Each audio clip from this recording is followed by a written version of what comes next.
Hello friends, welcome back to Homely Treat with me. നമ്മൾ കഴിക്കാൻ പറ്റിയ കുറച്ച് മീനെ കാണിച്ചു തരാൻ പോവുകയാണ്. ഇതാണ് നട്ടർ. കുറച്ച് നട്ടറിനെ നമ്മൾ സെറ്റ് ചെയ്ത് വെച്ചിട്ടുണ്ട്.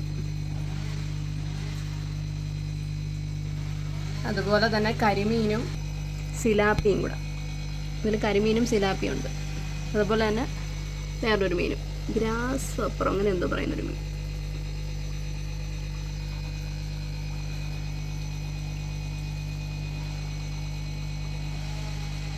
ഇതിനെ നമ്മൾ വലുതാക്കാൻ വേണ്ടിയിട്ട് പോണ്ടിലോട്ട് ആക്കിയിട്ടുണ്ട്. അതിൻ്റെ ഒരു വീഡിയോ കൂടെ കാണിച്ചു തരാം.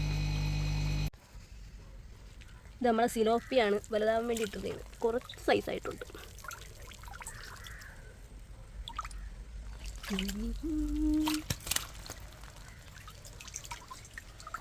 കുറച്ചുകൂടെ സൈസായ സിലോപ്പി ഇതിനകത്തുണ്ട്, പിടിച്ചിട്ട് കിട്ടണില്ല.